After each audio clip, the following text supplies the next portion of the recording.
बढ़िया क्वेश्चन है। बोलता a student carries out an experiment and plots the V graph of 3 samples of nichrome wire. देखिए V graph उसने बनाया है, 3 सैंपल्स ऑफ नाइक्रोम वायर लिए। अच्छा, ये जो 3 सैंपल्स ऑफ नाइक्रोम वायर वो लेगा, करेक्ट। तो जब वो सैंपल ले रहा होगा तो उसने कहीं पर भी आपसे ये नहीं बोला है कि सैंपल का लेंथ इक्वल होगा, सैंपल का क्रॉस सेक्शन एरिया इक्वल होगा। बोला क्या उसने? कहीं नहीं बोला है। अच्छा, आपको एक बात पता है कि तार भले नाइक्रोम का हो, तीनों बार वो नाइक्रोम का तार लेता है। लैब में रखा हुआ वो गया और उसने कटर से काटा, नाइक्रोम का वायर ले आया, प्रैक्टिकल किया। फिर दूसरे दिन आया, फिर नाइक्रोम का वायर कटर से काटा, फिर प्रैक्टिकल किया, फिर कटर से काटा, प्रैक्टिकल किया। कभी लेंथ ज़्यादा आ रही होगी, कभी कम आ रही होगी। और आपको पता है कि लेंथ के कम ज़्यादा होने से रेजिस्टेंस पे फर्क पड़ता है। R is directly proportional to L, यानी कि लेंथ के चेंज होने पे रेजिस्टेंस चेंज होता है, करेक्ट। तो शायद ऐसा हुआ हो कि पहले दिन जो उसने प्रैक्टिकल किया उसका रेजिस्टेंस ज़्यादा हो, शायद ऐसा हुआ हो कि दूसरे वाले दिन का ज़्यादा हो, शायद तीसरे वाले दिन का ज़्यादा हो। अब पता नहीं कौन सा ज़्यादा होगा, लेकिन वो कह रहा है कि उसने ग्राफ बनाया। पहले दिन जब उसने प्रैक्टिकल किया, आप केवल एक ग्राफ को देखिएगा। सबसे पहले मैं हाथ लगा ले रहा हूँ यहाँ पे, चेक करिए जरा। ये है V और ये है I। ये ओम्स लॉ को फॉलो कर रहा है? बिल्कुल करेगा, क्योंकि ये ओमिक मटेरियल है। 2 तरीके के मटेरियल हमने क्लास में आपको पढ़ाए, एक ओमिक और एक नॉन ओमिक। ओके, तो नाइक्रोम का वायर क्या है? ओमिक मटेरियल, ओम्स लॉ को फॉलो करता है, तो स्ट्रेट ग्राफ आएगा, कोई दिक्कत नहीं है। दूसरे दिन प्रैक्टिकल किया दूसरे तार के साथ, फिर से स्ट्रेट ग्राफ आया, कोई बात नहीं। तीसरे दिन प्रैक्टिकल किया, फिर से आया। अब सवाल ये है कि आपको ये बताना है कि रेजिस्टेंस R1 बड़ा था, कि रेजिस्टेंस R2 बड़ा था, कि रेजिस्टेंस R3 बड़ा था। ठीक है, तीनों में से सबसे बड़ा क्या ऑर्डर होगा? इनमें से क्या ठीक है कि तीनों बराबर थे, कि R1 is greater than R2 is greater than R3 था, कि R3 is greater than R2 is greater than R1 था, कि R2 is greater than R3 is greater than R1 है। तो सुनिए, इसमें आपको तुक्का नहीं लगाना है, इसमें आपको दिमाग लगाना है। क्या करोगे? आपको पता है कि जब करंट सबसे ज़्यादा फ्लो कर रही होगी, क्या मैंने बोला? जब करंट सबसे ज़्यादा फ्लो कर रही होगी तो रेजिस्टेंस सबसे कम होगा, और जब करंट सबसे कम फ्लो कर रही होगी तो रेजिस्टेंस सबसे ज़्यादा होगा। ये करंट को कौन चलाता है?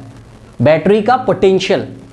बैटरी में जो एनर्जी होती V ना, वही तो धक्का मारता है। यानी कि आपने ओम्स लॉ पढ़ा है, चेक करिए जरा, क्या होता है Ohm's law? V is equals to IR। अगर मैं V को कांस्टेंट कर दूं, चेक कर लीजिए, V को कांस्टेंट का मतलब समझ रहे हो? V को कांस्टेंट का मतलब समझ रहे हो? अगर 5 वोल्ट कर रहे हो तो पहले तार के लिए भी कर लो, 5 वोल्ट कर रहे हो तो दूसरे तार, क्योंकि करंट को ढकेलता कौन है? करंट को ढकेल के कौन चलाता है? हाँ, यही जो बैटरी का जो पोटेंशियल होता है ना, यही तो ढकेल के चलाता है। तो इसको आप कांस्टेंट कर दो ना, सबको 5-5 वोल्ट कर लो। अब चेक कर लो, जिसमें करंट सबसे ज़्यादा चल रही होगी उसका रेजिस्टेंस सबसे कम होगा, करेक्ट। और 5 वोल्ट पे आप कांस्टेंट कर लो, जिसमें करंट सबसे कम चल रही होगी उसका रेजिस्टेंस सबसे ज़्यादा होगा। तो ग्राफ में हमको कोई 5 वोल्ट, 6 वोल्ट, 2 वोल्ट ये सब तो दिया नहीं है। तो कैसे करते हैं? बहुत आराम से इसको करते हैं। देखिए मैं आपको क्या कर रहा हूँ, जिसको आपको कांस्टेंट करना हो ना, आई रिपीट, जिसको आपको कांस्टेंट करना हो ना, उसके एक्सेस पे एक परपेंडिकुलर डाल दिया करिए। क्या मैंने बोला?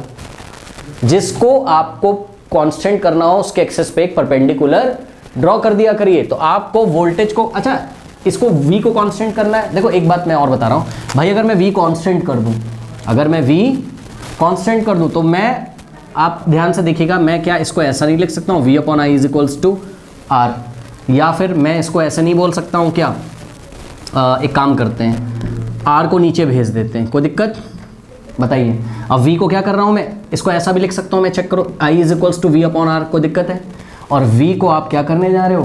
कांस्टेंट। तो I is inversely proportional to, जब भी कांस्टेंट हटाते हैं तो इक्वल टू हटा के ऐसा साइन लगाते हैं प्रोपोर्शनेट का, ठीक। और वापस अगर ये प्रोपोर्शनेट हटाएंगे तो एक कांस्टेंट आएगा, और वो कांस्टेंट क्या होगा? V। इस दी गई सिचुएशन के लिए V कांस्टेंट है भैया, ठीक है। और जानबूझ के हम उसको कांस्टेंट करेंगे तभी तो हमें जवाब मिलेगा। अगर V कांस्टेंट हो जाए तो I is inversely proportional to R आ गया, यानी कि R ज़्यादा होगा कब? जब करंट कम होगा, ठीक। अब सुनिए मेरी बात, तो ऐसे ग्राफ्स में हम V को कैसे कांस्टेंट करें? अच्छा एक बात तो पता है, आपने स्टैटिस्टिक्स पढ़ी हुई है, ठीक है, उसमें आपने ग्राफ पेपर पे रीडिंग्स तो लेनी आती है ना आपको। एक्स एक्सेस पे कुछ ऐसा लिखा रहता है, देखिए 1 वोल्ट, 2 वोल्ट, 3 वोल्ट, 4 वोल्ट, समझ में आई? और इधर 1 ampere, 2 ampere, 3 ampere, 4 ampere, 5 ampere. और मैंने क्या कहा कि जिसको कांस्टेंट करना हो उस पर एक परपेंडिकुलर ड्रॉ कर दो। तो देखिए मैं यहाँ एक्स एक्सेस पे एक परपेंडिकुलर ड्रॉ कर दे रहा हूँ, चेक करिएगा जरा, कहीं भी कर सकते हो, आप फ्री हो। सपोज मैंने यहाँ करा, ये लेटस से ये कितने वोल्ट पे आया, 4 वोल्ट, वी कांस्टेंट कर दिया ना। अब पहले तार, दूसरे तार और तीसरे तार के लिए करंट चेक कर लो भाई चेक।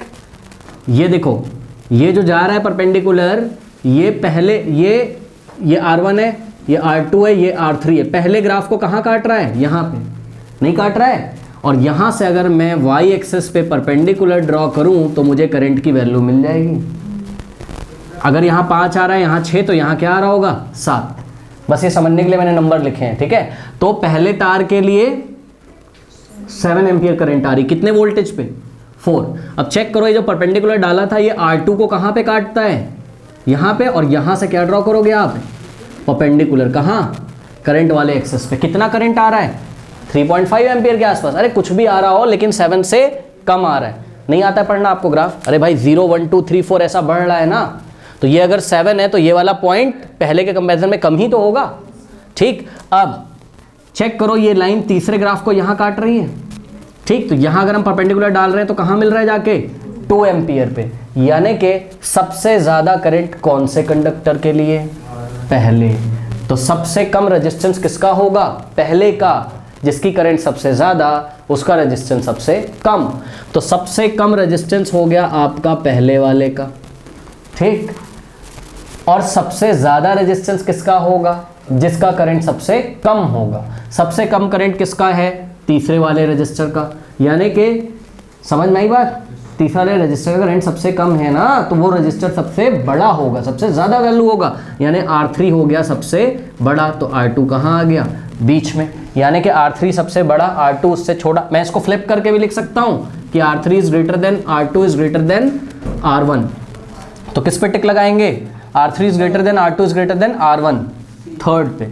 तो ऐसे क्वेश्चंस में आपको क्या करना है, जब वो रेजिस्टेंस की जानकारी लेता है, बताइए, हाँ, काट देंगे ग्राफ को एक्स एक्सेस पे, V जहाँ पे वोल्टेज लिखी होती है, परपेंडिकुलर ड्रॉ कर देंगे और चेक कर लेंगे कौन से कंडक्टर का करंट ज़्यादा है, उसका रेजिस्टेंस सबसे कम होगा। कौन से कंडक्टर का करंट कम है, उसका रेजिस्टेंस सबसे ज़्यादा होगा। कर लीजिए।